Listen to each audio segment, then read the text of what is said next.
सो हम लोग फिजिक्स के फर्स्ट ब्रॉड पोर्शन की बात करने वाले हैं, और फर्स्ट ब्रॉड पोर्शन जो फिजिक्स का शुरू होता है वो मैकेनिक्स होता है। तो आखिर मैकेनिक्स क्या है? तो mechanics mainly is a branch of physics in which we deal with the motion and its cause. हम एक मोशन और उसके कॉज के बारे में बात करते हैं। क्लियर है? तो देखते हैं मैकेनिक्स का डेफिनेशन। मैकेनिक्स क्या है? It's a branch of physics, branch of physics where we study motion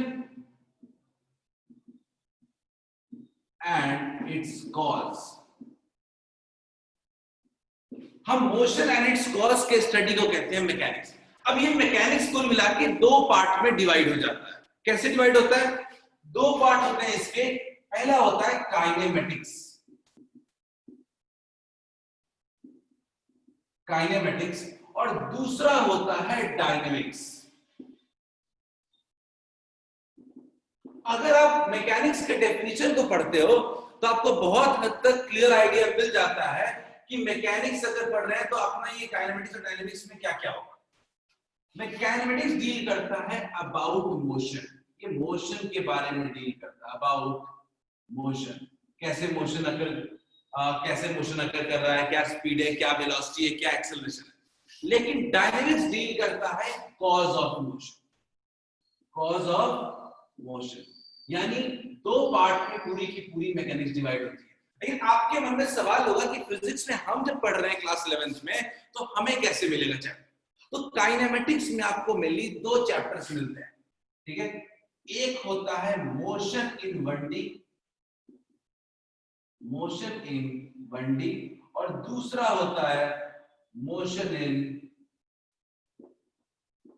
2D। कहीं कहीं मोशन प्लेन भी लिखते हैं। आगे देखते हैं, अगर अपन डायनेमिक्स की बात करते हैं तो डायनेमिक्स अगर देखते हैं तो डायनेमिक्स में सबसे पहले अपने को मिलता है force and laws of motion, force and laws of motion. उसके बाद अपने को मिलता है फ्रिक्शन, उसके बाद मिलता है अपने को सेंटर ऑफ मास, और इसके बाद अपने को मिलता है सेंटर ऑफ मास के बाद रोटेशनल मोशन।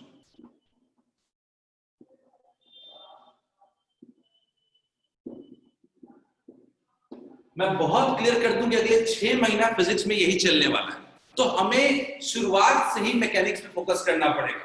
बोर्ड, अगर मैं जेई की बात करूं, अगर जेई एग्जाम की बात करते हैं तो ये कम से कम आपको 5 से 6 क्वेश्चन तो कम से कम कवर करेगा 5 क्वेश्चन तो कम से कम कवर करेगा, 6 क्वेश्चन तो काफी इंपॉर्टेंट टॉपिक हो जाता है। आज हम शुरू करने वाले हैं वो होगा काइनेमेटिक्स, ठीक है। और उस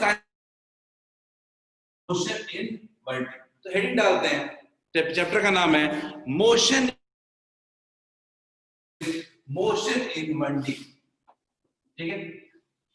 मोशन इन 1D, या ब्रैकेट में इसको लिख लो rectilinear motion, motion in 1D, motion in 1D, या कई बुक्स में इसको लिखा जाता है रेक्टिलिनियर मोशन।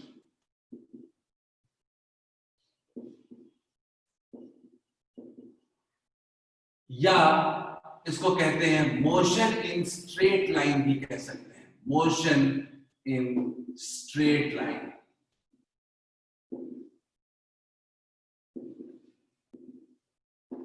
मोशन इन स्ट्रेट लाइन, ये इसके चैप्टर का नाम हो गया।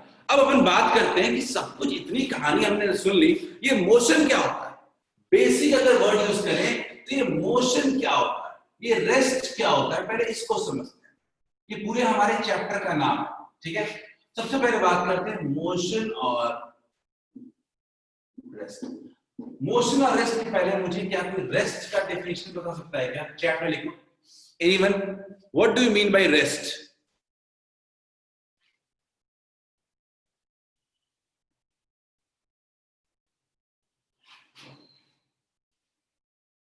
कुछ खास नहीं बताया, अदर टेंशन मत लो, कुछ भी नहीं छूटा है आपका। कुछ भी नहीं छूटा है, टेंशन मत लें आप।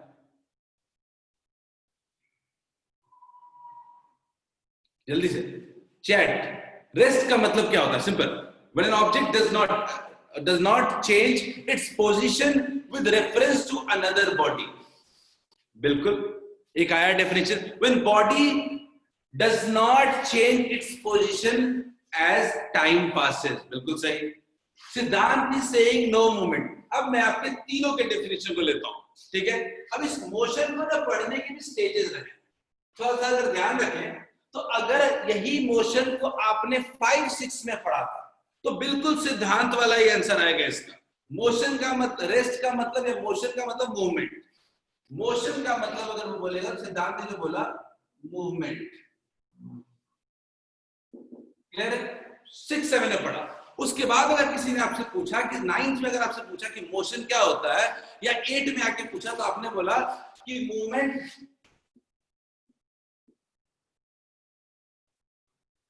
As time passes. टाइम के फैक्टर को आपने कंसीडर किया। अभी राशि ने जो बताया, जो क्लास 9th में आपको थोड़ा टर्म आया कि मूवमेंट एज टाइम पासेस, नहीं, movement as time passes with respect to some another object, with respect to some another object. यानी movement as time passes with respect to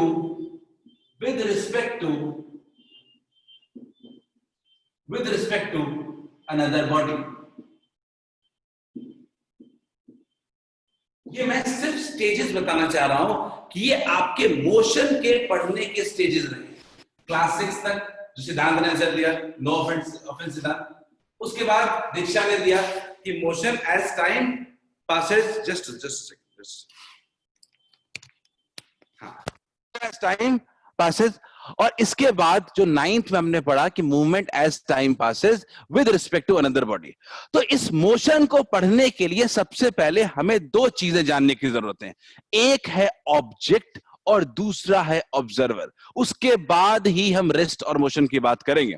तो सबसे पहले टर्म समझते हैं ऑब्जेक्ट, ठीक है। मोशन को पढ़ना है तो इन दो टर्म्स को बिल्कुल ही जानना पड़ेगा हमें। और पहला है ऑब्जेक्ट। कोई ऑब्जेक्ट को डिफाइन कर सकता है क्या? दो वर्ड्स है, एक है ऑब्जेक्ट और दूसरा है ऑब्जर्वर। राशि, ऑब्जेक्ट को डिफाइन कर सकते हो क्या?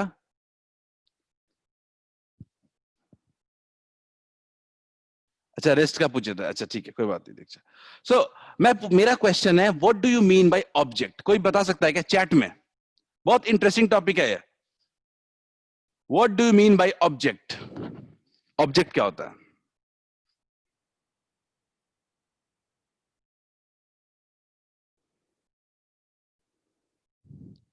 रविशंकर सिंह, वस्तु? नहीं नहीं, मैं तांत्रिक वांत्रिक थोड़े हूं।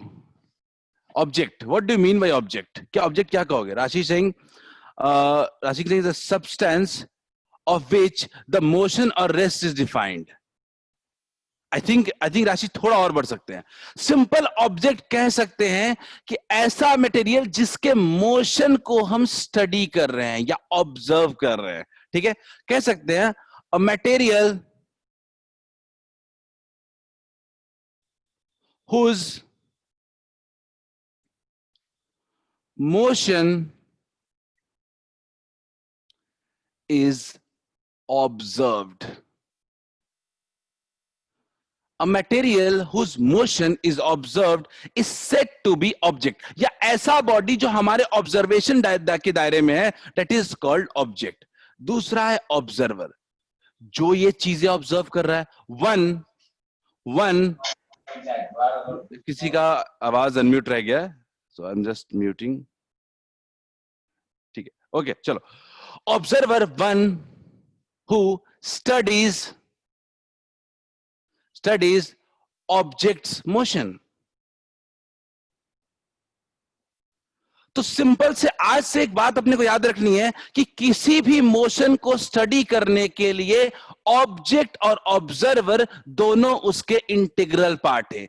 एक ऑब्जर्व करने वाला ऑब्जेक्ट होना चाहिए और उसको ऑब्जर्व करने वाला एक ऑब्जर्वर होना चाहिए। सबको क्लियर है क्या? यानी अगर एक बहुत ही अच्छा लाइन लिखा गया है, मैंने कहीं किसी मॉड्यूल में देखा था कि object and observer are the integral part of a motion और अ स्टडी ऑफ मोशन। क्या सबको क्लियर है बात?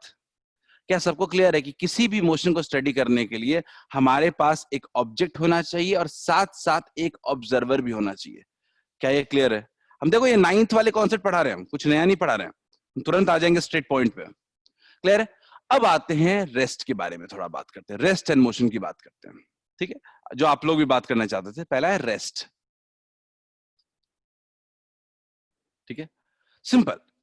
अ body is set to be in rest, a body is said to be in rest if object do not changes its position with respect to observer as time passes। ठीक है, simple सा मैं लिख रहा हूं क्या क्या पॉइंट है। ठीक है, an object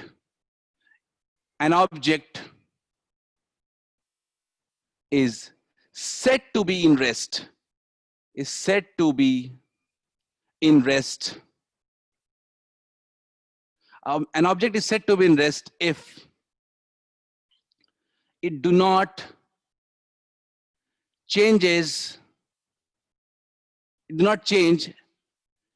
its position with respect to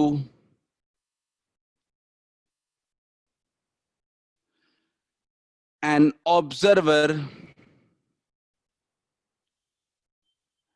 as time passes। बहुत ही कॉन्क्रीट डेफिनेशन है ये। ठीक है, अब कॉन्क्रीट डेफिनेशन कैसे देखते हैं? सबसे पहले इसमें टर्म्स देखते हो। एन ऑब्जेक्ट, ऐसा बॉडी जिसके मोशन को आप स्टडी कर रहे हो। ठीक है, इस उसको रेस्ट में कहेंगे if it does not change its position कहो, लोकेशन कहो, जो भी हो, position with respect to an observer के रिस्पेक्ट में एज टाइम पासेस। क्लियर है क्या? ये है पूरा रेस्ट का डेफिनेशन। ठीक है, रेस्ट का डेफिनेशन सिंपल सी बात है कि मेरे पास एक मार्कर है सामने में रखा हुआ। ठीक है, तो मेरे हिसाब से, आपके हिसाब से मैं नहीं जानता, पर मेरे हिसाब से इस मार्कर का जो पोजीशन है मेरे रिस्पेक्ट में वो चेंज नहीं कर रहा है, इसीलिए ये मार्कर जो है वो मेरे हिसाब से रेस्ट में है, मेरे लिए। ठीक है, तो ये मेरे अकॉर्डिंग रेस्ट में। बहुत सिंपल सी बात कह रहा हूं मैं, सिंपल नहीं कह रहा हूं कि ये रेस्ट में है, मैं कह रहा हूं इस मार्कर का पोजीशन मेरे रिस्पेक्ट में चेंज नहीं हो रहा, इसीलिए मैं कह रहा हूं कि ये रेस्ट में। थोड़ा मोशन का डेफिनेशन पढ़ लेते हैं, उसके बाद मैं कई सारे एग्जांपल्स देता हूं। ठीक है, an object is said to be in motion, आप भी जानते हो डेफिनेशन में कोई चेंज नहीं होगा। Motion if it changes its position with respect to an observer as time passes। क्या सबको ये डेफिनेशन पूरी तरह क्लियर है? क्या रेस्ट एंड मोशन का डेफिनेशन क्लियर है? क्या रेस्ट एंड मोशन अगर क्लियर है तो एग्जांपल से समझाते हैं। से यस अगर रेस्ट एंड मोशन का डेफिनेशन क्लियर है।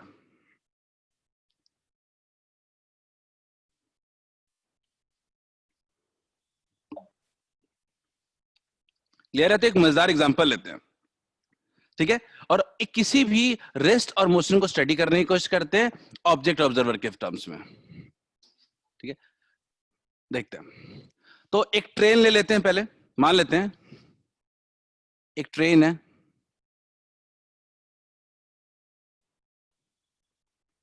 ठीक है, एक ट्रेन है कोई, there is man 1, there is man 2, there is train. ठीक है, बाहर से एक मैन 3 है, ट्रेन ऐसे मूव कर रहा है। ठीक है,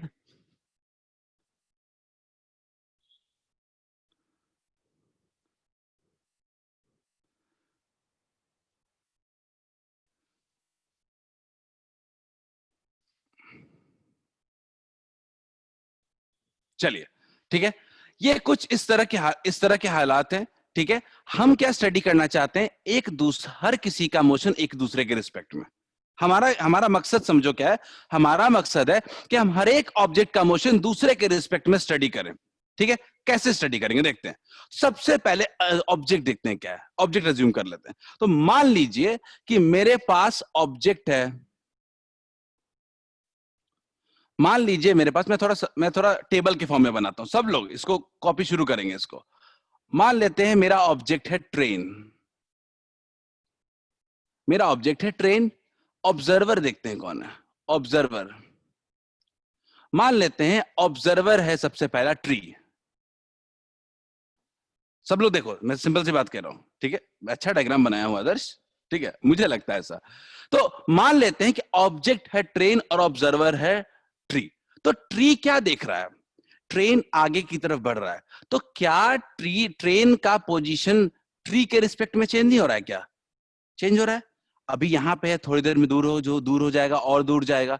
तो क्या मैं कह सकता हूं क्या कि अगर ट्रेन का मोशन ट्री के रिस्पेक्ट में अभी क्या है, मोशन में है? सब लोग क्लियर है क्या? मैं जिस बात को समझाना चाह रहा हूं एक ही डायग्राम में सब समझने की कोशिश करें। मेरा मकसद है कि मोशन और रेस्ट का कॉन्सेप्ट एक ही एग्जांपल में समझ में आ जाए अपने को। मैंने लिया है ट्रेन, ऑब्जेक्ट के तौर पे ट्रेन लिया है, ठीक है, और उसको ऑब्जर्व कौन कर रहा है, ट्री। तो टाइप ऑफ मोशन क्या होगा, टाइप क्या है, ये क्या है, मोशन। अगला आप बताना, ट्रेन, फिर से ऑब्जेक्ट है ट्रेन। मैन वन, जल्दी से, मैन वन के लिए बताओ, ट्रेन मोशन में है या रेस्ट में? यहीं पे मजा आएगा, जल्दी से। ट्रेन मैन वन के लिए मोशन में है या रेस्ट में? हम्म, अंजन ने सेड रेस्ट मोशन एंड बाकी ने कहा है रेस्ट। अस्मी है रेस्ट, अंजन रेस्ट, अंजन रेस्ट, ओके ओके। तो मोस्टली लोगों ने कहा है रेस्ट, कुछ लोगों ने एक एक आंसर आया है मोशन का। क्लियर है? तो सिंपल सी बात है कि जो बंदा बैठा हुआ है उसी ट्रेन में, उसको ट्रेन थोड़े ना दिखेगा कि मेरे रिस्पेक्ट में चेंज हो रहा है। ट्रेन पे वो जहां बैठा हुआ है तो ट्रेन उसको हमेशा उसी तरीके से दिख रहा है। ऐसा तो नहीं है कि वो ट्रेन के पीछे पीछे, ट्रेन के अंदर ही पीछे भाग रहा है।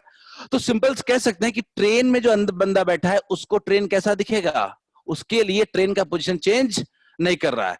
सेम अगर ऑब्जेक्ट ट्रेन है, मैं एकदम सारे एग्जांपल्स को ले रहा हूं और M2 के लिए देख रहे हैं, अब बताओ जल्दी से, मुझे लगता है आप लोग का काम सिर्फ है रेस्ट मोशन बताना। रेस्ट रेस्ट है, रेस्ट, बढ़िया, चैट में डालते चलो, चैट में डालोगे मुझे क्लियर कट नाम भी दिख जाएगा। सेम हालत है, जो M1 है वही M2 है ना। अगला आते हैं, अगला आते हैं, ट्रेन को देख रहा है M3। ये बताओ, ट्रेन को देख, सॉरी, हाँ, ट्रेन को देख रहा है M3। मेरे पास आंसर जो आए हैं भर भर के मोशन आए हैं सबके, बिल्कुल सही। ये जो बाहर बंदा बैठा देखा है वो दिख रहा है ट्रेन आगे की तरफ मूव कर रहा है, तो उसको क्या दिखेगा, मोशन। मैं जो बात पॉइंट प्रूव करना चाहता था वो समझो क्या है। मैं कह रहा हूं कि एक ही ऑब्जेक्ट ले रहे हो ट्रेन, लेकिन वही ट्रेन किसी के रिस्पेक्ट में रेस्ट में है और किसी के रिस्पेक्ट में मोशन में है। इसीलिए एक बड़ी अच्छी लाइन कही गई है कि motion and rest are not absolute terms, they are relative terms. जो रेस्ट और मोशन का शब्द का यूज है ना, ये एब्सोल्यूट नहीं हो सकता। मैं आज इस बॉटल को देख के नहीं कह सकता कि ये रेस्ट में है। ये मेरे रिस्पेक्ट में रेस्ट में हो सकता है, लेकिन मैं ये नहीं कह सकता कि ये रेस्ट में है। तो आज के बाद अगर आप साइंस के स्टूडेंट हो तो कभी सीधे सीधे किसी बॉडी को ये नहीं कह देना कि रेस्ट में और मोशन में है, कहना ये मेरे रिस्पेक्ट में रेस्ट में है। ठीक है, सिंपल सी बात है, मैं खड़ा हूं और एक बर्ड फ्लाई कर रही है, तो मेरे रिस्पेक्ट में वो बर्ड क्या है, मोशन में है, लेकिन बर्ड के रिस्पेक्ट में मैं भी मोशन में हूं। क्लियर है? लेकिन हूं तो मैं एक्चुअल में दिख रहा होगा रेस्ट में। तो कहने का मतलब है कि रेस्ट एंड मोशन जो है वो एब्सोल्यूट टर्म्स नहीं होते, ये रिलेटिव टर्म्स होते हैं। It depends on who is the observer. Clear है? एक ही ऑब्जेक्ट के लिए मैं एक और एग्जांपल लेता हूं, ठीक है। अब मैं लेता हूं, ऑब्जेक्ट लेता हूं मैं M2 को, ठीक है, मैं ऑब्जेक्ट लेता हूं M2 को। मैं चाहता हूं कि इसको सब लोग बताएं।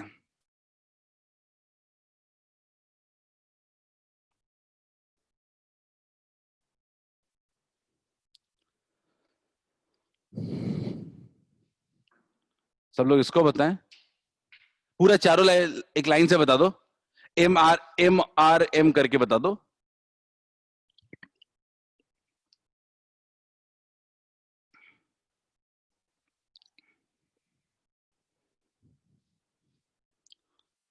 आंसर में बेहतर होगा MR कर दो, मैं समझ जाऊंगा मोशन रेस्ट है।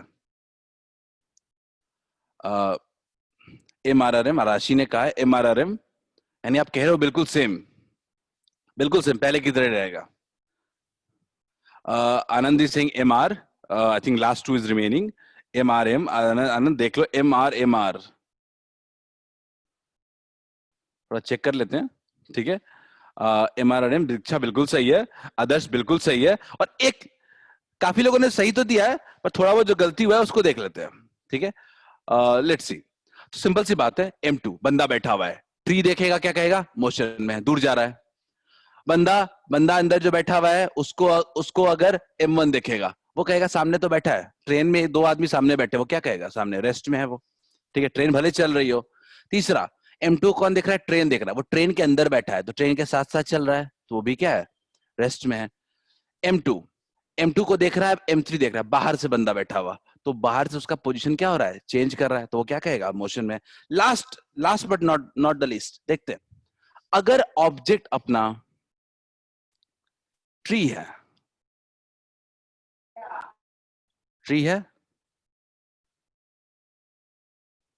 ये समझ में आ गया, तो मुझे लगता है कि खत्म है काम, जल्दी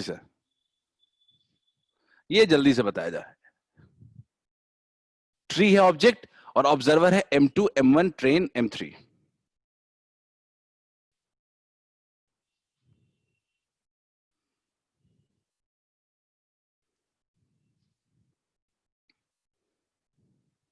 I think Anand has said MMR. Adarsh. Adarsh, Asmi, MMR, नहीं सबके आंसर बिल्कुल सेम है। आई जस्ट होप कि सबके सही होंगे फिर तो, बट स्टिल मैं चेक कर लेता हूँ। MMR है, ठीक है। कई लोगों ने आंसर दिया है वो ऐसा है, MMR, मतलब मोशन रेस्ट। देखो, ट्री है ऑब्जेक्ट, ट्री को पहले कौन देख रहा है, M2 देख रहा है, दूर जा रहा है, वो क्या कहेगा, मोशन में, सही है। फिर वही M1 भी देखेगा तो सेम कहेगा, ये भी क्या है, मोशन में है। ट्रेन भी देखेगा तो क्या कहेगा, मोशन में है। लेकिन M3 भी रेस्ट में है और ये भी रेस्ट में है, तो ये देख के क्या कहेगा, रेस्ट में है।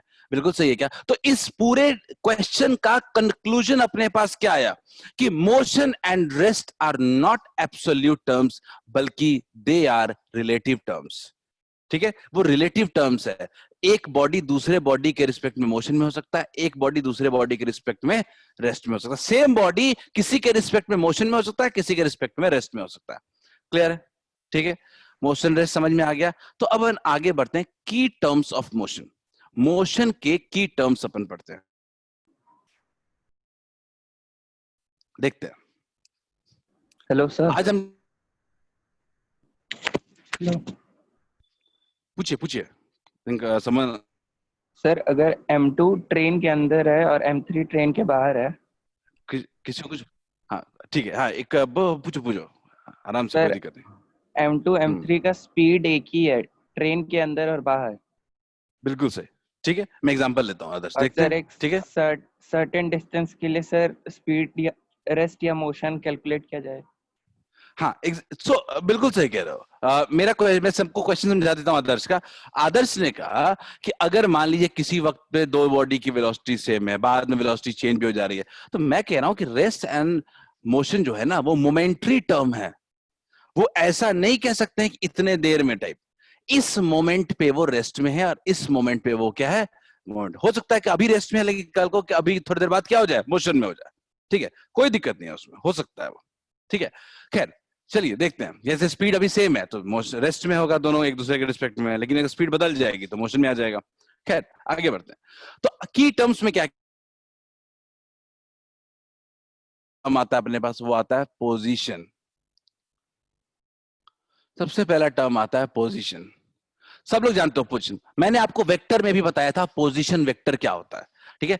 पोजीशन सिंपल क्या होता है, location with respect to observer, ठीक है। या कह सकते हैं पोजीशन को कह सकते हैं कि distance with respect to observer. तो पोजीशन को अगर सही से कोई डिफाइन किया गया ना, तो ऐसा क्या कहा गया है लोकेशन with respect to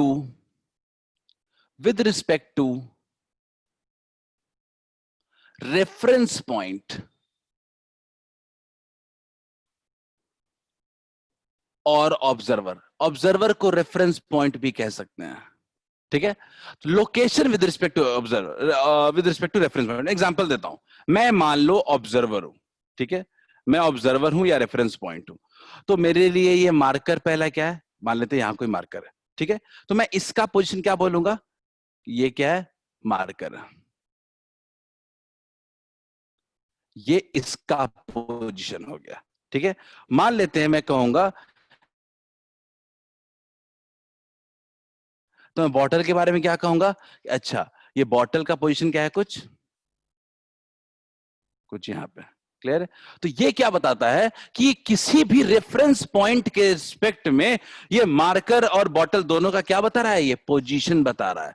लेकिन याद रखिएगा, पोजीशन बिना रेफरेंस पॉइंट का कोई मतलब नहीं रखता है, बिकॉज इस मार्कर का पोजीशन दूसरे चीजों के रिस्पेक्ट में दूसरा होगा।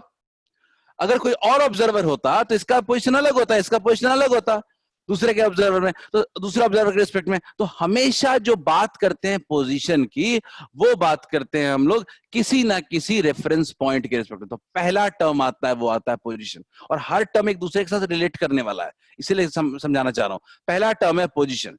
पोजीशन मतलब location with respect to the reference point और ऑब्जर्वर, क्लियर है। इसको वेक्टर के टर्म में हमने पढ़ा था, याद करो थोड़ा सा, ओ वेक्टर, कोई ए पॉइंट होता था तो हमने पढ़ा था, याद करो, ओ ए वेक्टर, इसको कहते हैं हम लोग position vector, position vector, clear है क्या, इसको हम लोग कहते हैं पोजीशन वेक्टर। क्या सबको क्लियर है क्या, क्या सबको पहला पॉइंट क्लियर है। पोजीशन वेक्टर के टर्म्स में लिखोगे तो पोजीशन वेक्टर, और अगर सिंपल टर्म्स में लिखते हो तो location with respect to reference point. ये क्लियर है सबको, से यस इन चैट, तो हम आगे बढ़ेंगे।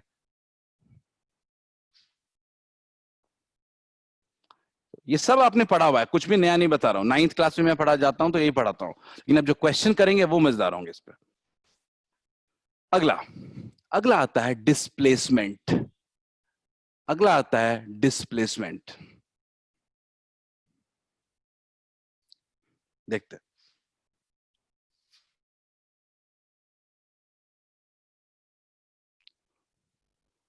मुझे लगता है ये सब कोई, लेकिन अगर मैं क्लास 11th में जाने के बाद थोड़े नए तरीके से समझाऊं अगर, तो सिंपल सा डिस्प्लेसमेंट का मतलब होता है change in position, change in position. ये जो रिटन डेफिनेशन वगैरह चाहिए ना, वो सब मिल जाएगा, ठीक है। डिस्प्लेसमेंट जो होता है वो होता है चेंज इन पोजीशन, यानी final position minus initial position. तो अगर आपको थोड़ा याद हो तो वेक्टर के टर्म्स में तो बताया था, displacement vector final position vector minus initial position vector, बताया था ना। तो डिस्प्लेसमेंट होता क्या है, it is the change in position. आपने 9th में क्या पढ़ा था, आपने 9th में पढ़ा था shortest distance between the initial and final point, जो भी कि बिल्कुल ही क्या होता है, सेम होता है। क्या सबको आवाज आ रही है क्लियर क्या, मुझे लग रहा है थोड़ा इंटरनेट का इशू है क्या, चलो ठीक है कोई बात नहीं, मैं देखता हूं, एग्जांपल लेता हूं। मान लेते हैं ये ऑब्जर्वर है, मैं सिंपल टर्म्स में समझाता हूं फिर वेक्टर के टर्म्स में समझाता हूं।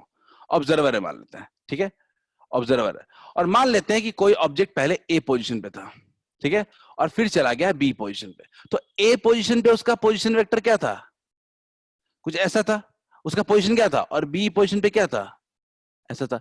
तो सिंपल सा कह सकते हैं क्या कि जो कोई बॉडी है वो पहले ए पोजीशन पे था, अब कहां चला गया, ऑब्जर्वर के रिस्पेक्ट में बी पोजीशन पे चला गया। तो जो बॉडी है, बॉडी यहां से लेके यहां तक क्या हो गया है, डिस्प्लेस हो गया है। तो आपके टर्म्स में कह सकता हूं it is nothing but the shortest distance between A and B. A और बी के बीच का ये शॉर्टेस्ट डिस्टेंस है, लेकिन फिजिक्स के टर्म्स में इसको लिखना, it can be defined as change in position of the object. मुझे इसमें इंटरेस्ट नहीं है कि आप जानते क्या हो 9th, आप जानते हो डिस्प्लेसमेंट क्या होता है। डिस्प्लेसमेंट आपको भी पता है कि एक पॉइंट से दूसरे पॉइंट के बीच के शॉर्टेस्ट डिस्टेंस को डिस्प्लेसमेंट कहते हैं, ठीक है, खैर क्लियर सबको क्या? तो change in position of the object is called displacement. ठीक है, it is a vector quantity, आप भी जानते हो it is a vector quantity.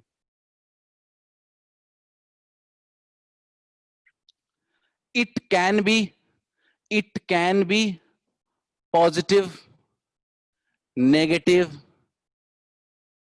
और जीरो। क्लियर है?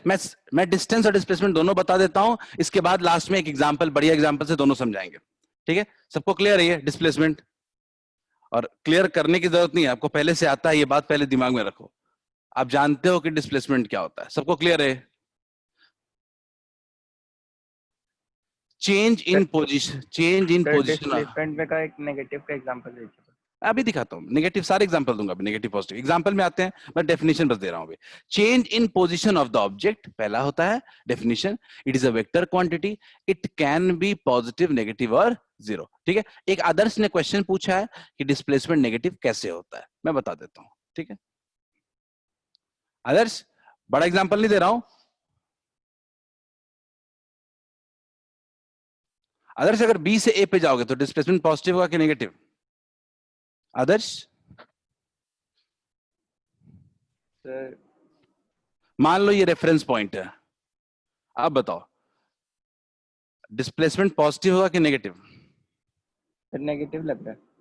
ठीक है, क्योंकि डिस्टेंस चेंज हो रहा है, कम हो रहा है ना, तो क्या होगा? नेगेटिव होगा। क्लियर है? खैर और एग्जांपल दूंगा मैं। चलो, डिस्प्लेसमेंट के बाद अगला टर्म आता है डिस्टेंस। ठीक है, डिस्टेंस के बारे में ज्यादा बहुत बड़ा लॉजिक नहीं होता है। डिस्टेंस सिंपल, आप बचपन से पढ़ते आ रहे हो। डिस्टेंस होता है, it is the length of actual path covered. ठीक है, it is the length of actual path covered. Distance होता है पूरे पाथ, जिस पाथ को आप फॉलो कर रहे हो उस पूरे पाथ का एक्चुअल लेंथ क्या है, दैट इज कॉल्ड डिस्टेंस।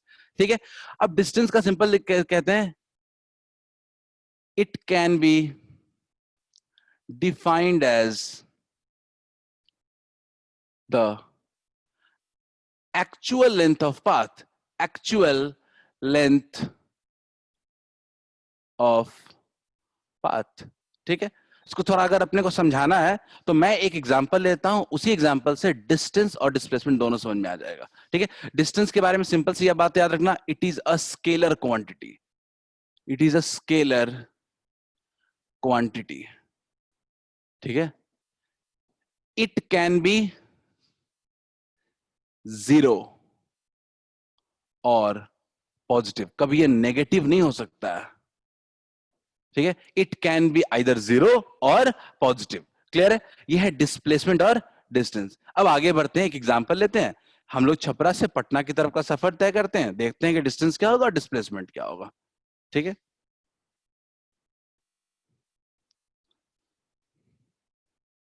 ठीक है, मान लेते हैं ये छपरा सिटी है और मान लेते हैं ये पटना सिटी है, ये पटना सिटी है। ठीक है, तो हम बाई रोड ट्रेवल अगर करते हैं, हम बाई रोड ट्रेवल करते हैं, we have large number of options to go to Patna. ठीक है, लार्ज नंबर ऑफ ऑप्शंस है हमारे पास। ठीक है, हम लोग मान लेते हैं कि कोई एक पाथ ऐसा है जो इधर से जाने के बाद, ठीक है, यहां पहुंचते हैं हमसे, इसको पाथ 1 मान लेते हैं, पाथ 1। ठीक है, कोई ऐसा भी है पाथ 2। क्लियर है? Path 1, path 2, different number of path है। इस पाथ से मैं मानता हूं कि ये मान लेते हैं 75 किलोमीटर पड़ता है, और इस पाथ से मान लेता हूं कि 70 किलोमीटर पड़ता है। ठीक है, मेरा पहला पॉइंट समझाने का कि एक पॉइंट से दूसरे पॉइंट पे ट्रेवल करने के लिए we can have infinite number of paths. हमारे पास क्या हो सकता है? इनफाइनाइट नंबर ऑफ पाथ्स हो सकते हैं। ठीक है, और infinite type of distance we can obtain. Distance तो इनफाइनाइट टाइप ऑफ ऑब्टेन हम लोग कर सकते हैं। जैसे छपरा टू पाथ 1 का डिस्टेंस अलग है, पाथ 2 का डिस्टेंस अलग है, एक ही पॉइंट को जाने के लिए। अगर मान लो कोई आप ही में से कोई बहुत वेला हो, बहुत खाली बैठा हो, वो सोचेगा कि मैं इतना क्यों दिमाग लगाऊं, मैं छपरा से पहले दिल्ली जाऊंगा, ठीक है, दिल्ली से कोलकाता जाऊंगा, ठीक है, उसके बाद पटना जाऊंगा। ठीक है, बहुत वेला बैठा है, तो उसका पाथ क्या हो जाएगा? वही डिस्टेंस के बीच में उसका पाथ कितना हो गया? Near to 1500 kilometre. ठीक है, सो मेरा क्या पॉइंट है? मेरा पॉइंट है कि एक जगह से दूसरे जगह जाने के आपके पास इनफाइनाइट पाथ है और डिस्टेंस इनफाइनाइट तरीके के डिस्टेंस आप ऑब्टेन कर सकते हो। लेकिन अगर कोई जेट प्लेन अपना है किसी के पास, तो वो डायरेक्ट शॉर्टेस्ट डिस्टेंस पर पहुंचना चाहेगा। वो कैसे जाना चाहेगा? वो सीधे, क्लियर है क्या? वो शॉर्टेस्ट डिस्टेंस में जाना चाहेगा। तो शॉर्टेस्ट डिस्टेंस में जब जाना चाहेगा तो क्या कहेगा? सिंपल, वो सिंपल कहेगा कि हम सीधे छपरा टू पटना चले जाएंगे। अब छपरा टू पटना जाएंगे, इसको कहते हैं हम लोग डिस्प्लेसमेंट। दो पॉइंट के बीच के शॉर्टेस्ट पाथ को कहते हैं हम लोग डिस्प्लेसमेंट। क्लियर है? और बाकी सब क्या है? डिस्टेंस। क्या सबको क्लियर है डिस्टेंस डिस्प्लेसमेंट का फर्क? ये समझ में अगर अपने को आ चुका है तो अपन एक दो स्टेटमेंट लिखेंगे, उसके बाद हम लोग समझ के क्वेश्चन की तरफ बढ़ जाएंगे सीधे सीधे। इन न्यूमेरिकल्स में थोड़ा करेंगे तो ही मजा आएगा इसमें। ठीक है, आदर्श सिंह अभी कोई पटना नहीं जाना चाहेगा। कोई बात नहीं। हम लोगों ने ये पढ़ लिया कि ये सारे पाथ डिस्टेंस है और ये क्या है? डिस्प्लेसमेंट है। अब थोड़ा बात करते हैं डिस्टेंस और डिस्प्लेसमेंट के बारे में। ठीक है, क्या मैं ऐसा लिख सकता हूं, कि जो डिस्प्लेसमेंट होता है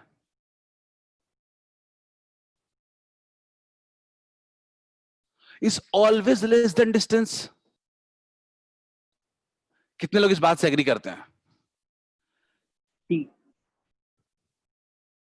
कितने लोग इस बात से एग्री करते हैं? चलो Adarsh Singh sir, bring something new. अभी तक सर पुराना वाला ही लग रहा है। ठीक है, तो चलो एक नया लाया आदर्श आपके लिए। कितने लोग को लगता है कि ये लिख सकते हैं? बिल्कुल, सिद्धांत बिल्कुल सही, ग्रेट। कोई और इस बात से एग्री करता है क्या? क्या होगा सलोनी?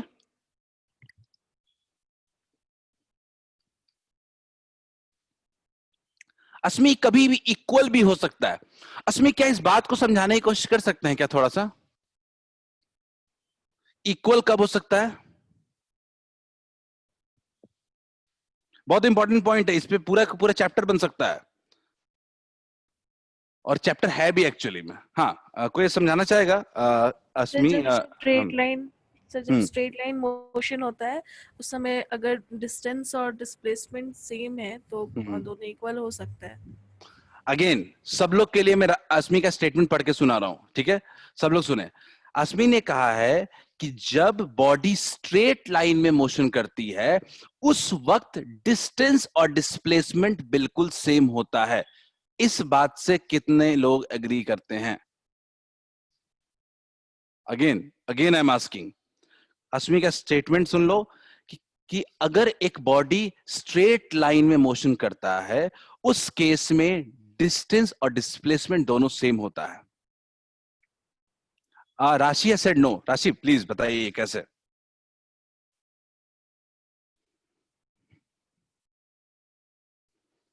और एनीवन एल्स? अगर बाकी लोग एग्री करते हैं तो I don't think they have any point. बिल्कुल राशि, बिल्कुल सही है, बिल्कुल सही है। अस्मी आपने जो बोला मैं उसमें थोड़ी एडिटिंग कर देता हूं कि a body moving in straight line without changing its direction then distance equals to क्या? डिस्प्लेसमेंट। सही है क्या? थोड़ा सा ये चेंज आ जाता है और यही पूरा का पूरा चैप्टर है। इसी के बारे में तो पूरी के पूरी चैप्टर बात की गई है। ठीक है, तो सिंपल याद रखना कि displacement is less than equal to distance. Equal to लाने के लिए हमने इतना बात किया। ठीक है, कब इक्वल टू कब होता है? तो नोट देके अपना ये जो पहला पॉइंट आता है ना, वो आता है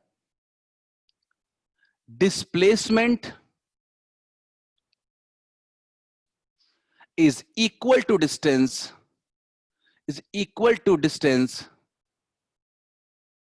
when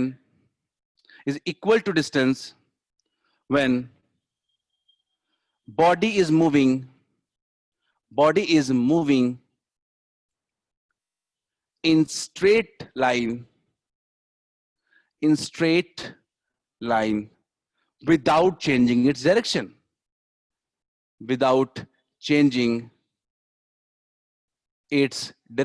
चलो एक पॉइंट समझ में आ गया। अब कितने लोग इसे एग्री करते हैं? मैं अभी भी इसे खुश नहीं हूं इतना। आप लोग एग्री करते हो क्या स्टेटमेंट से क्या अब आपको लगता है कि पूरी तरह सही है? मैं अभी भी सही नहीं मानता इसको। चलो अब तो अब लास्ट, अब चैट में ये बताओ कि कितने लोग इस बात से एग्री करते हैं कि सही स्टेटमेंट है। अब कुंदन कह रहा है अब नहीं मानेंगे, अब तो सही है, इतना मेहनत कर लिया। कोई और अदर्स? अभी भी कुछ झोल है? हाँ बोलो सिर्फ इज बोलो। इक्वल टू लिखे हैं आप? नहीं नहीं, लेस देन इक्वल टू लिखा है बाबू। नहीं, स्टेटमेंट। डिस्प्लेसमेंट इज इक्वल, नहीं इक्वल टू, ये तो स्टेटमेंट सिर्फ इक्वल टू के लिए बोला है ना आदर्श। लेस देन तो वो बात नहीं किया, स्ट्रेट लाइन में जब मूव करेंगे तो इक्वल होगा ना। ठीक है, I think I have got answer. बिल्कुल कुंदन, बिल्कुल कुंदन, बिल्कुल सही है आपका स्टेटमेंट। सी, डिस्प्लेसमेंट एक वेक्टर क्वांटिटी है और डिस्टेंस एक स्केलर क्वांटिटी है। इन दोनों का कंपैरिजन पॉसिबल ही नहीं है किसी भी हालत में। तो ऐसा लिखें तो ज्यादा बेटर होगा, magnitude of displacement is less than equal to distance. और हर जगह लिखो magnitude of displacement is equal to, displacement का डिस्टेंस से कोई लेना देना ही नहीं है। One is vector quantity, other one is scalar quantity. Clear है? तो इसीलिए हम बात करते हैं magnitude of displacement is less than equal to distance. Simple, clear है? अब मुझे लगता है डिस्टेंस और डिस्प्लेसमेंट समझ में आ चुका होगा सब कुछ। ठीक है, और डिस्टेंस और डिस्प्लेसमेंट इक्वल कब होता है? जब स्ट्रेट लाइन में मूव करते हैं विदाउट चेंजिंग इट्स डायरेक्शन। से यस, क्वेश्चन शुरू करते हैं। अब थोड़ा थोड़ा क्वेश्चन से दिमाग फ्रेश हो अपना, है ना? कितना पढ़ेंगे सिर्फ। चलो मैं क्वेश्चन की तरफ जा रहा हूं।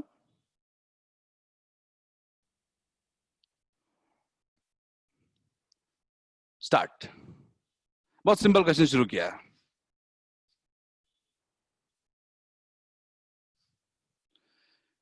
ये जो पी से क्यू का सर जो इसको थोड़ा बड़ा कीजिए सर, क्वेश्चन को थोड़ा। ठीक है, साइज जस्ट इसका गिव मी मुझे एक टाइम दो, थोड़ा थोड़ा टाइम दो,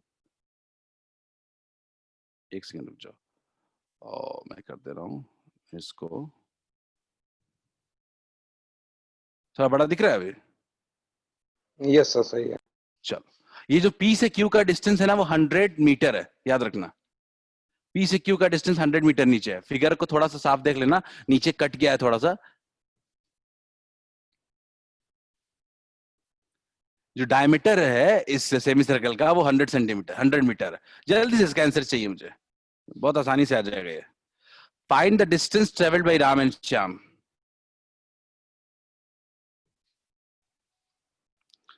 Find the distance traveled by Ram and Shyam.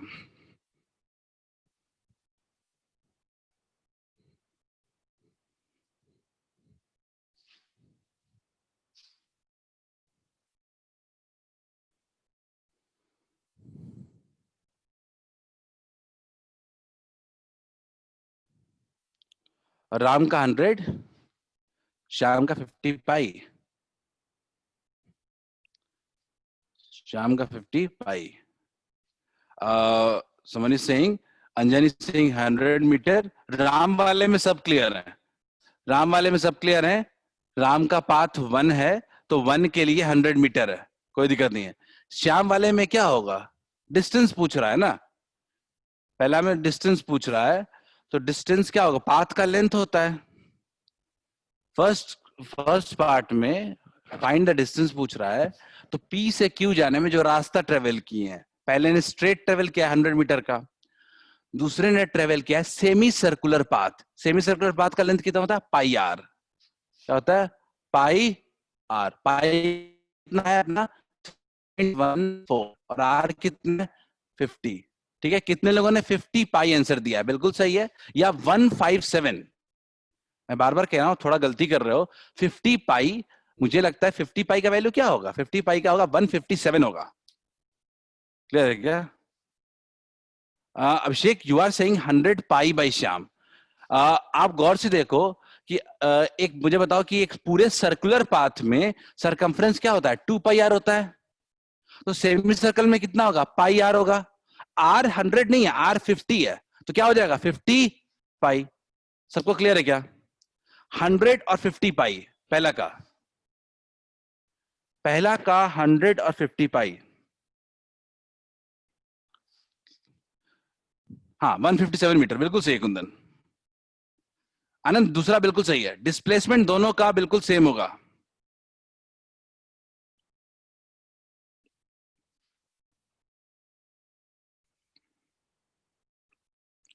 बिल्कुल सही, बिल्कुल सही है। क्या आगे बढ़े? क्या पहला हो गया सबका? पहला हो गया तो आगे बढ़ेंगे। डिस्प्लेसमेंट तो दोनों का बिल्कुल सेम होगा, दोनों पी से क्यू ही जा रहे थे। ठीक है, क्वेश्चन नंबर 2 की तरफ फोकस करते हैं, नेक्स्ट क्वेश्चन की तरफ। चलो जस्ट सेकेंड, चलो ये क्वेश्चन करते हैं। हाँ ये करो।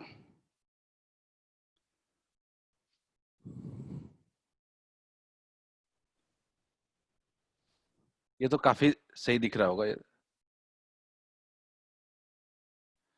क्वेश्चन ना, किसी को याददाश्त होगा तो आंसर याद भी होगा इसको।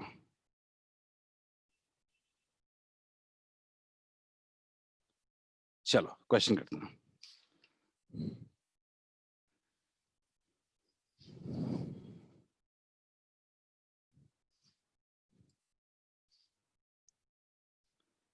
An athlete completes one round of circular track of radius r in 40 seconds. What will be its displacement in the end of 2 minutes 20 seconds?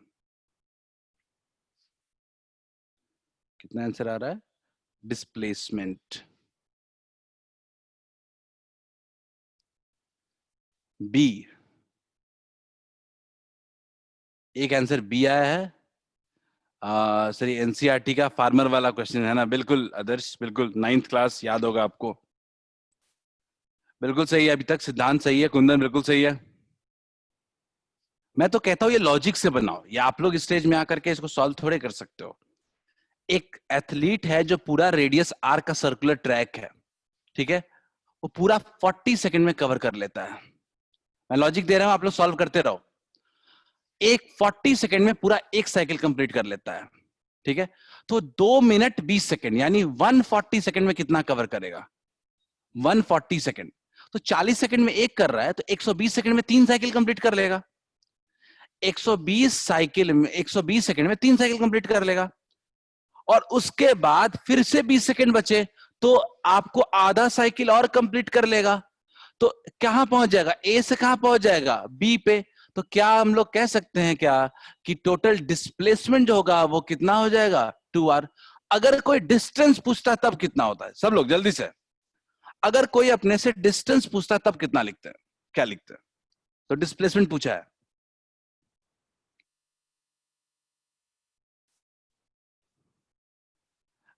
देखो यहाँ पे स्पीड कांस्टेंट देने की जरूरत थी नहीं, उसने साफ लिखा है कि 40 सेकंड में साइकिल कंप्लीट करता है, वो इटसेल्फ ऑन एवरेज एक कांस्टेंट मान रहा है।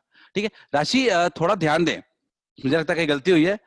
डिस्टेंस ट्रेवल्ड पाई आर होगा क्या? सब लोग ध्यान से, क्या अगर मैं आपसे पूछता हूं कि फाइंड डिस्टेंस ट्रेवल्ड, तो डिस्टेंस ट्रेवल्ड में कितना साइकिल कंप्लीट हो रहा है? 3.5 साइकिल क्या? 3.5 साइकिल क्या? 3 साइकिल में कितना होता है? 6 पाई आर। और आधे साइकिल में और कितना हो जाएगा? पाई आर। कितना हो जाएगा? 7 पाई आर हो जाएगा क्या सब लोग? कुंदन बिल्कुल सही है, डिस्प्लेसमेंट लगा, ठीक है। 7 पाई आर होगा क्या इसका आंसर? इसका आंसर होगा 7 पाई आर। क्या सबको क्लियर है ये बात? नहीं नहीं अंजन, कहीं गलती हुई है आपसे। अंजन आपने लिखा है 6 पाई आर, तो चलो ठीक है, पर 2r क्यों लिखा? फिर आधा साइकिल कंप्लीट कर रहा है तो पाई आर हो जाएगा।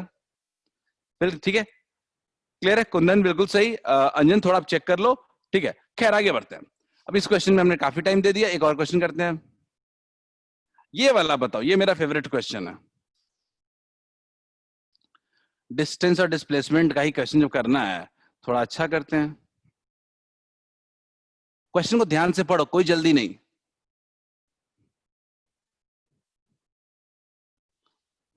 और आता भी है तो चैट एवरीवन करके मत भेजो।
किसी का आंसर आया? ईशान इज सेइंग सर शायद डी है, Ishan, Apoorva is saying B है, सलोनी इज सेइंग ए है। सो इतना वेरिएशन है कि कुछ कह ही नहीं सकते इसमें तो। राशि इज सेइंग सी है, कुंदन सो मेरे पास जो रिप्लाई है ऑलमोस्ट वो सी है, डी है, ए है और बी है, बस कंप्लीट है, सब है। अस्मी इज सेइंग सी। क्या अपन ये फिगर समझ सकते हैं क्या? थोड़ा देखो तो बोर्ड पे, थोड़ा देखो तो, क्वेश्चन बाद में सॉल्व होता रहेगा, फिगर समझ में आता है कि नहीं ये देखते हैं। मुझे कि बोर्ड पे फिगर समझ में आ रहा है कि नहीं ये देखो, ठीक है, और बाद में सॉल्व कर लेंगे हम लोग। स्टॉप शेयरिंग स्टॉप कर रहा हूँ, ठीक है। सिंपल, आपको ये क्लियर कट पॉइंट नहीं दिख रहा होगा तो मैं ऐसे कह रहा हूँ, ये ए पॉइंट है, ठीक है। सिंपल देखो, क्या ये फिगर समझ में आ रहा है? क्या एक चक्का है, चक्का रोल कर रहा है, बड़ी सिंपल सी बात है। बी, अभी सिद्धांत ने कहा है बी, एक चक्का रोल कर रहा है, तो चक्का जब रोल कर रहा है तो आधा रिवॉल्यूशन कर रहा है। आधा रिवॉल्यूशन का मतलब क्या है कि ये पूरा जो सरकमफ्रेंस है ये पूरा घूम रहा है और फाइनली ये ऊपर चला जा रहा है और ये नीचे चला जा रहा है। तो क्या आपको नहीं लगता है कि अगर ये ए बी के जगह और बी ए के जगह गया है तो ए से बी के बीच का डिस्टेंस कितना होना चाहिए? भाई चक्का घूमा है, सिंपल सी बात है, अगर चक्का घूमा है तो कम से कम कौन किस डिस्टेंस को कवर किया, कितना करने, स्लिप तो कर नहीं रहा है, तो इतना ही डिस्टेंस को ना ये आगे की तरफ रोल किया है। तो क्या हम इस ए और इसके बीच की दूरी को मान सकते हैं क्या? पाई आर, आर अपना 1 मीटर दिया हुआ है शायद, मैं गलत नहीं हूं तो आर अपना दिया हुआ है 1 मीटर, तो कितना हो जाएगा पाई? क्लियर है क्या? अच्छा, ये वाला लेंथ कितना होगा? ये वाला लेंथ कितना होगा? ये 1 मीटर है, ये 1 मीटर है, तो टोटल कितना हो गया? 2 metre.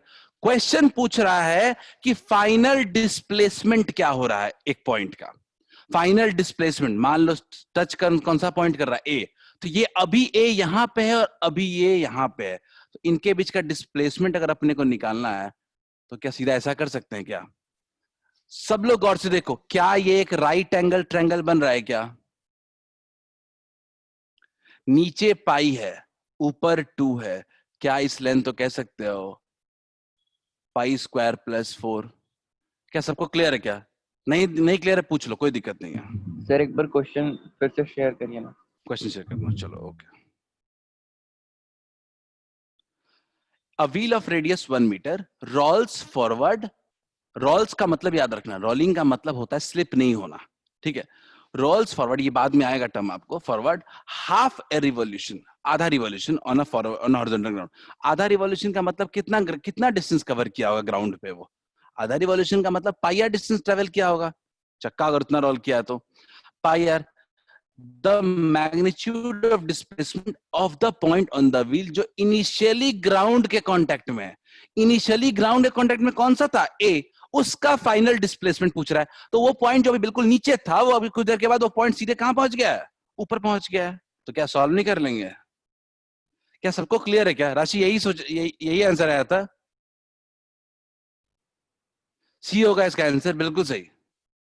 Saloni asking pi are कैसे होगा? सिंपल सी बात है, पाई आर कैसे होगा? आप एक व्हील रिवॉल्व कर रहा है, तो अगर ये पूरा साइकिल करता है तो उसका पूरा सरकमफ्रेंस ग्राउंड को कवर कर रहा है, तो पूरा सरकमफ्रेंस जब ग्राउंड को कवर कर रहा है तो 2 पाई आर डिस्टेंस ट्रेवल कर रहा होगा। अगर हाफ कर रहा है तो पाई आर ट्रेवल कर रहा होगा। क्या सबको समझ में आया क्या? Is it clear? सबको आ गया समझ में? तो अपन आगे बढ़ते हैं, ठीक है। चलो, अब हमें ना थोड़ा एवरेज स्पीड और एवरेज वेलोसिटी पढ़ लेना पड़ेगा, ठीक है। सबको क्लियर है? तो अगले टॉपिक पे आते हैं, वो अपना है स्पीड, ठीक है। स्पीड और वेलोसिटी। पहले मैं बात करने वाला हूं एवरेज स्पीड की, ठीक है, स्पीड के बारे में।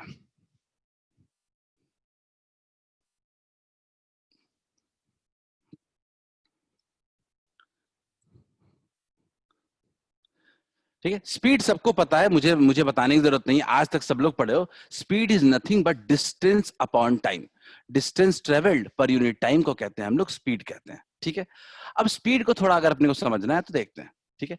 मान लेते हैं पटना और दिल्ली के बीच जा रहे हैं, 1000 किलोमीटर है मान लेते हैं, और 8 आवर्स में ट्रेवल कर रहे हैं, ठीक है।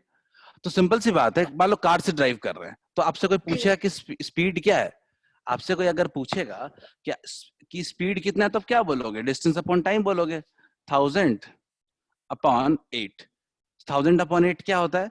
1000 अपॉन 8 होता है टोटल जो भी होता होगा 125 किलोमीटर पर आवर। बढ़िया, आप बोलोगे कि मेरी जो स्पीड है ना वो 125 किलोमीटर पर आवर है। लेकिन अगर वही आपसे कोई पूछता है कि बताओ आपकी स्पीड कानपुर के पास क्या थी, या आपकी स्पीड 12 बजे कितना था, तो उस वक्त कैसे बताओगे? उस वक्त तो भाई अपना स्पीडोमीटर चेक करोगे। उस वक्त एक ही तरीका है ना कि अपना स्पीडोमीटर चेक करोगे। स्पीडोमीटर जब आप चेक करते हो, अगर स्पीडोमीटर, या उसको हम लोग कुछ और भी नाम से कहते हैं, हम लोग उसको पता नहीं, मुझे याद नहीं आ रहा, ऑडोमीटर शायद। तो स्पीडोमीटर जब चेक करते हैं हम लोग, तो उस केस में उस वक्त का स्पीड दे रहा होता है। क्लियर है क्या? ये तो आपका स्पीड क्या है? टोटल जर्नी का स्पीड है। इस तरह के स्पीड को कहते हैं अपन एवरेज स्पीड। मैं सब लिखवाऊंगा, एवरेज स्पीड। एवरेज स्पीड का मतलब total by total, total distance upon total time, ठीक है। क्लियर है क्या? लेकिन जब अगर आपसे कोई पूछता है कि बताओ 12 बजे कितना स्पीड था, तो उस वक्त के स्पीड को कहते हैं इंस्टैंटेनियस स्पीड, ठीक है। तो स्पीड को मेनली मेजर करने के दो तरीके, एक होता है एवरेज और दूसरा होता है इंस्टैंटेनियस, ठीक है। तो मैं शुरू करता हूं बेसिक स्पीड से पहले, ठीक है। सर वो इंटेंस जो बोले हैं वो लिख दीजिए। मैं बता रहा हूं, मैं पूरा लिखूंगा, टेंशन मत लो, मैं अभी तो सिर्फ बताया हूं, ठीक है। सबसे पहले बात करते हैं स्पीड की, ठीक है। कोई स्पीड का डेफिनेशन पूछता है ना, तो बहुत क्लियर है, it can be defined as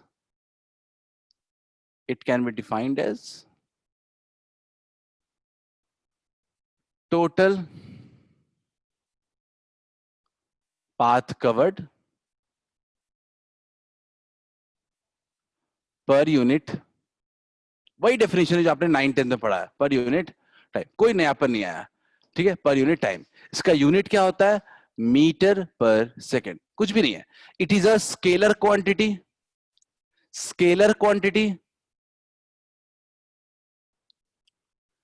ठीक है। स्पीड एक स्केलर क्वांटिटी है। इट कैन बी जीरो और पॉजिटिव, ये कभी नेगेटिव नहीं हो सकता है। क्लियर है क्या? ये बेसिक स्पीड के बारे में। अब मैं बात कर रहा हूं कि स्पीड को मेजर करने के दो तरीके हैं, एक है एवरेज स्पीड और दूसरा है इंस्टैंटेनियस स्पीड। क्लियर है? तो लिखते हैं, it can be measured, it can be measured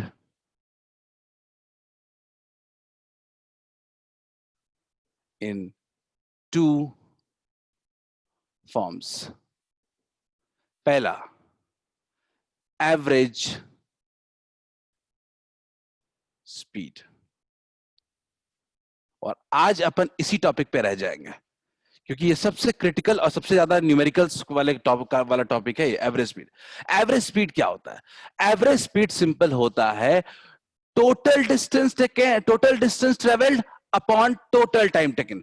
average speed जब होता है वो टोटल जर्नी की बात करता है, वो एक बड़े टाइम इंटरवल की बात करता है। एक बड़े टाइम इंटरवल में कितना टोटल डिस्टेंस ट्रेवल हुआ बाई टोटल कितना टाइम टेकन हुआ। तो simple it can be defined as it can be defined as total distance traveled by total time taken। मैं बोल रहा हूं उस पर ज्यादा फोकस करो, किसी का आवाज अनम्यूट है।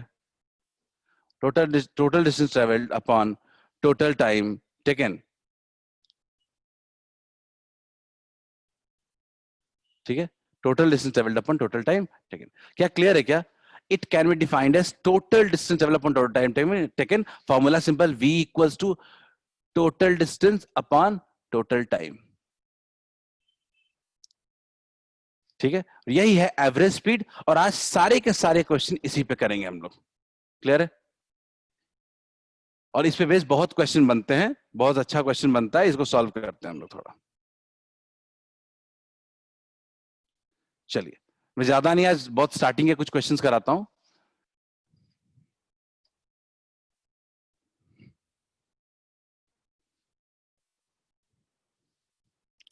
चलिए, स्क्रीन शेयर कर रहा हूं। मुझे ना आप इसका आंसर दो। ये क्वेश्चन हमने पहले भी किया था, ठीक है। मैं इसी में आपसे पहला पार्ट पूछ रहा हूं, एवरेज स्पीड। एवरेज वेलोसिटी बता तो सकते हो आप, लेकिन छोड़ दो, आप एवरेज स्पीड बता दो मुझे। मैंने उसी क्वेश्चन का एक एक्सटेंशन डाला है।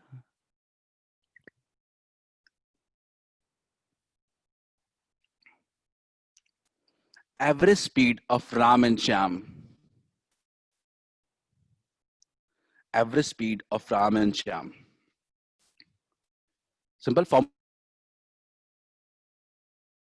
नहीं है, total distance upon total time taken. ऐसा है जो आपने 9th में पढ़ा है।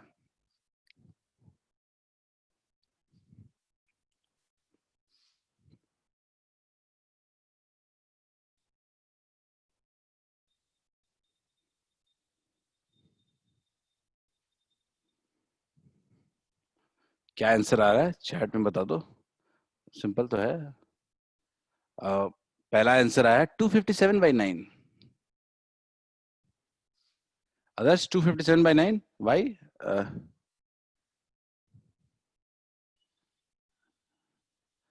हाँ, किसी को लिखने का शौक है, अभी बता देता हूं।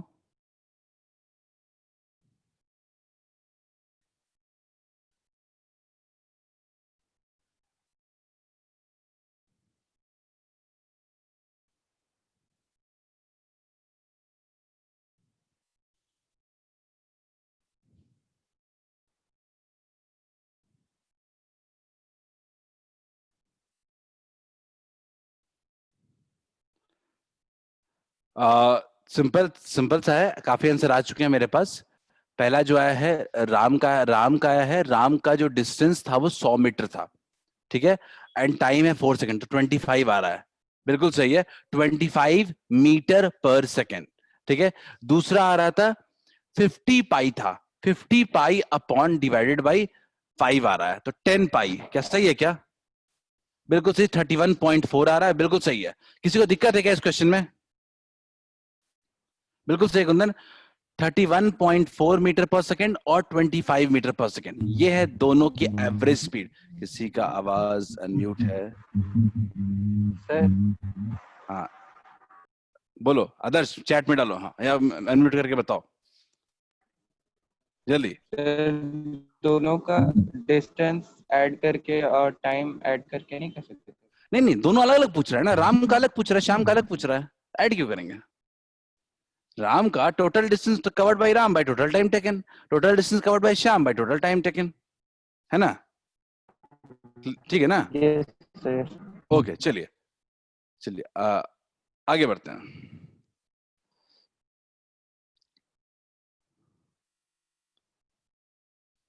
चलो इसको सॉल्व करते हैं, पहले इस क्वेश्चन को करते हैं जल्दी से, देखते हैं कितने लोगों से सही बनता है। A person travels along a straight line, straight road.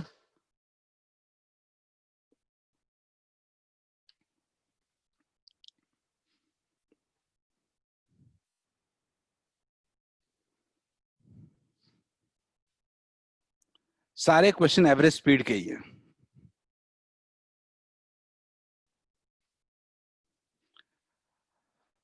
Half the time with speed v1 and remaining half time with velocity v2, average velocity given by.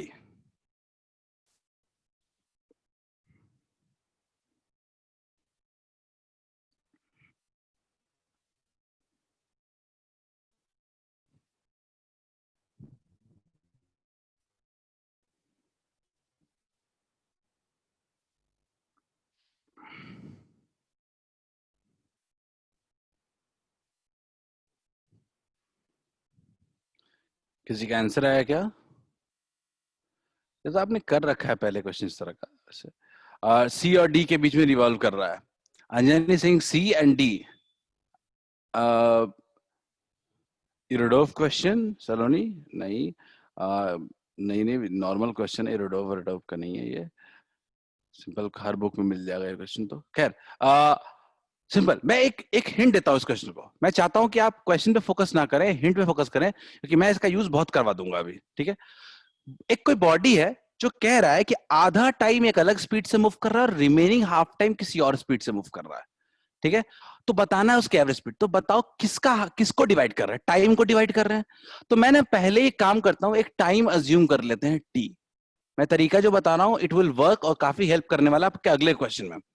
तो मैं कह रहा हूं कि इसका हाफ टाइम ले लेते हैं, कितना, t/2, और इसका हाफ टाइम लेते हैं t/2। इस t/2 टाइम में जो स्पीड है वो v1 है, और इस t/2 टाइम में जो स्पीड है वो v2 है। क्लियर है? अगर मैं कहूं कि इस टाइम में डिस्टेंस कितना होगा, तो डिस्टेंस क्या लिख सकते हैं, क्या v1 इंटू t/2? क्या लिख सकते हैं, क्या v2 इंटू t/2? सिंपल मैं बात कर रहा हूं, देख लो, ये इस पाथ का डिस्टेंस है, ये इस पाथ का डिस्टेंस है, ये यहां की वेलोसिटी है, ये यहां की वेलोसिटी है, ये यहां का टाइम है, यहां का टाइम है। क्लियर है क्या? तो सिंपल सी बात है कि अगर अब मेरे से कोई पूछता है कि बताओ एवरेज स्पीड क्या होगा टोटल जर्नी का, एवरेज स्पीड, तो मैं तो यही बोलूंगा ना, मैं यही बोलूंगा total distance by total time. Total कितना होगा बताओ? v1 t/2 plus v2 t/2, d1 plus d2 by divided by total time कितना है t, कैंसिल हो गया, कितना बचा v1 प्लस v2 अपॉन 2। सबको क्लियर है क्या? सबको क्लियर है? चैट में जा रहा हूं, v1 प्लस v2 बाई 2 क्या आंसर होगा? c होगा। किसी को डाउट है क्या इसमें? मैं कह रहा हूं फाइनल आंसर में किसी को डाउट है क्या? वी हैव आंसर सी, हमारा करेक्ट आंसर है सी। क्लियर है क्या सबको? सब डी लिखा, सब डी बता रहे हैं।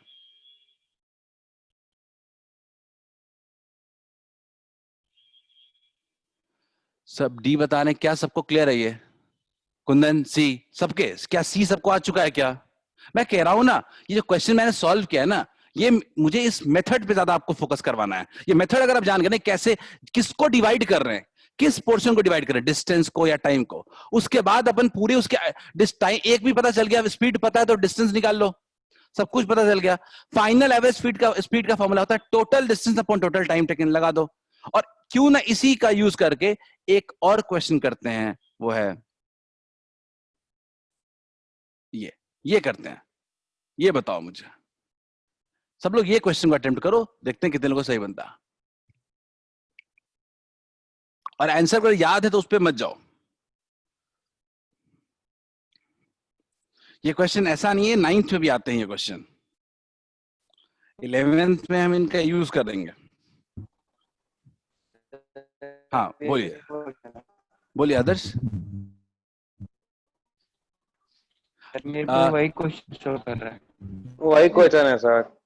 क्वेश्चन आपको लग रहा है सेम, पर खुद थोड़ा क्वेश्चन को पढ़ो ना एक बार। क्वेश्चन को पढ़ो, क्वेश्चन सेम है क्या? हाफ द टाइम था इसमें, हाफ द डिस्टेंस है, सही है क्या?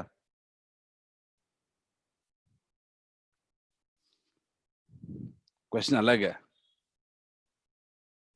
ठीक है।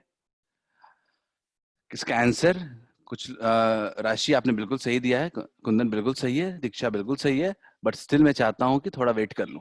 मैं मेथड पे जाऊंगा, बेहतर है कि फॉर्मूला याद ही रख लें आप लोग।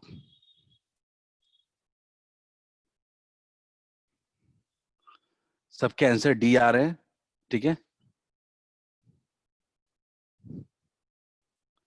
सबके आंसर डी आए हैं, but still I am waiting, कोई जल्दी नहीं है।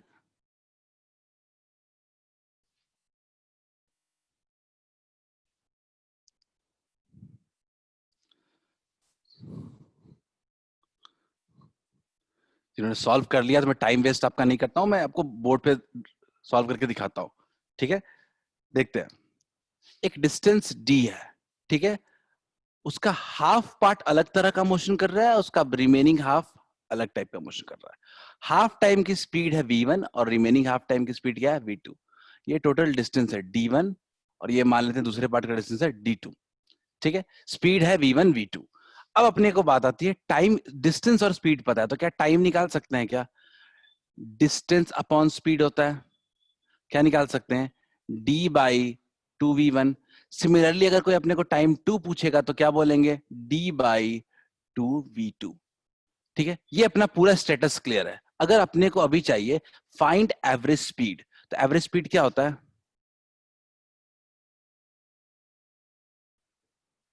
टोटल डिस्टेंस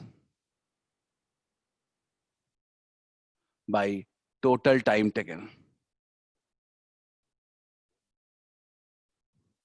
टोटल डिस्टेंस कितना होगा?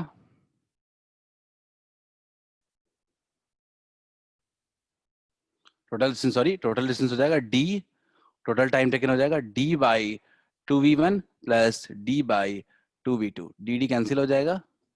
ठीक है, ऊपर में क्या हो जाएगा? 2v1 v2 v1 plus v2। ठीक है, आज ये तो यहां तक तो क्लियर है सबको? यहां तक क्लियर है। हम लोग नेक्स्ट डे जब बात करेंगे, हम नेक्स्ट डे इस पे और क्वेश्चंस करेंगे, इस पे ठीक ठाक नंबर ऑफ क्वेश्चंस बनते हैं, इनको करेंगे। अगले दिन वेलोसिटी की बात करेंगे, एक्सेलरेशन की बात करेंगे। तो कल अगले नेक्स्ट क्लास में हमारे बेसिक टर्म्स पूरे खत्म हो जाएंगे। ठीक है, उसके बाद हम लोग इक्वेशंस ऑफ मोशन वगैरह की बात करेंगे। ठीक है, चलिए, have a nice day. Okay, have a nice day. चलो, थैंक यू।